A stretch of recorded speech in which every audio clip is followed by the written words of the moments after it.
Hello everyone, this is Nirmalendra Nirmal. We are going to continue the chapter Physical Quantities and Measurement, and this is the part 5 of this chapter. So in the last chapter we were talking about the measurement, and we had learned about some tools, okay, which is used to measure the things. Okay, so here one by one we will talk about those tools. So today we are going to talk about the meter, ruler or rod, that how to measure the length using a meter, ruler or meter rod. Okay, to measure the straight objects, this is the ruler. First you see the object, this is the ruler. Actually we all use this thing. Okay, so we can see that it is in the centimeter. Okay, 1 centimeter, 2 centimeter, 3 centimeter, 4 centimeter. So these labels indicate the measurement in centimeter, and this small line you can see here, these lines. Okay, actually these lines, small lines, divides the centimeter part into 10 equal parts. If you see properly, then 1 centimeter has been divided into 10 parts. How many? 10 parts. So each part, okay, each parts indicate 1 millimeter. Millimeter means millimeter. Okay, so there are 10 parts. It means 10 parts is equal to 1 centimeter. Okay, 1 centimeter is equal to 10 millimeter. So this smaller lines indicates the millimeter. So to measure the straight objects we use a ruler, and it is available in the different lengths: 30 centimeter, 15 centimeter. Okay, we have you must have seen these scales of these lengths. Okay, and it comes of the different materials like plastic, wood, metal, etc. The smallest marking on the ruler is 1 millimeter. Already I have said that smallest marking on this is 1 millimeter. Means we can measure the things what minimum of 1 millimeter using this ruler. Okay, meter ruler.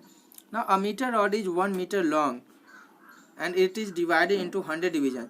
Actually meter ruler is a bigger rod, okay, of 1 meter, and that is divided into the 100 parts. Okay, 100 parts, and those parts are what? Centimeter. Okay, each part is 1 centimeter, so total 100 centimeter. Okay, so actually this is the rod of 1 meter length, and it has the 100 divisions. Okay, and each division is known as the centimeter, 1 centimeter. So each centimeter is further divided into the 100 millimeters like this.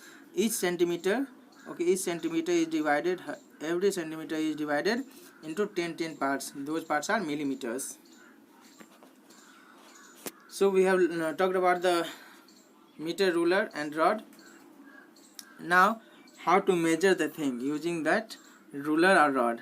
So to measure the length of any material using ruler, the steps given below should be followed. Like first, what will you do? That place the ruler along the length to be measured. Suppose that I have to measure this length. Okay, this. What will you do? Then you will place the ruler along the length whichever to be measured. Suppose that it would be measured, then along this we would keep the ruler. So suppose that we have to measure this length, so along this length we will keep the ruler. Make sure that zero mark of the ruler coincides with one of the ends. So whenever we are going to put the ruler, okay, we are going to place the ruler, then one thing we will have to keep in mind, that marking zero. Okay, first number that is labeled on the ruler, okay, that is 0 should coincide the end. Okay, 0 should coincide the end. It is not there that 0 will come here out of the end. No, we will start measuring from the end. So 0 should coincide, 0 should be at the end. Okay,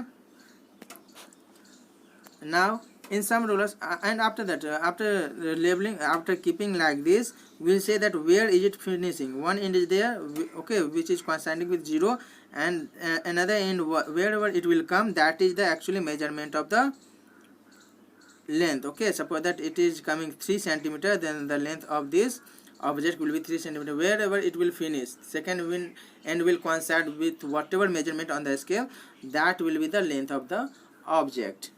Now suppose that sometimes what happens, that some of the rulers is broken, or it is not clearly visible.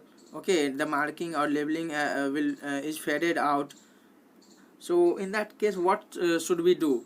Actually, in some rulers the end may be broken or zero mark may not be clearly visible. In such cases, some other digits, say mark 1, can be taken as initial reading. Suppose that in this type of case, that if it is broken or zero mark is not clearly visible, then in that case we'll take any other number like 1 as the initial point. We'll start from 1, and we'll put the we'll place the ruler in the same manner from where, okay, whichever length is to be measured, along that length we'll place the ruler, and after that we will use another number, another labeling as the initial point. Suppose that I have taken 1 as the initial point in place of 0. So what will you do? After that, wherever it is ending, suppose that it is ending at 6, okay, and I had started with 1, not with 0, because 0 is it is broken or it is not clearly visible at 0. So I had started with 1, okay, I had assumed 1 as the initial point. So what is the measurement of this? Its measurement, its length is not 6 cm. If it is ending it here at 6, then it is not 6 cm. Actually we had not started with 0. So what is the length of this? So what will you do? We will subtract, okay, the final, okay, here final end, okay, another end, whatever it is coming here, 6, at 6 it is ending, so 6 minus from where we had started 1, then minus 1, it means 5. It means the length of this object is 5 cm. Got it? If we would have started from 2, then minus 2 we would do. Suppose that we would have started with 2 as the initial point here, and it would be ending here at 6. It means 6 minus 2 is equal to 4 would be there. But here we had started with 1 and it is ending at 6. It means the length of this object is 6 minus 1. It means 5. And it is the centimeter scale, so centimeter. I hope that you have understood these things. So in this session, this much only. We'll continue the chapter in the next session. Till that time, all of you, bye, stay healthy, and have a nice day.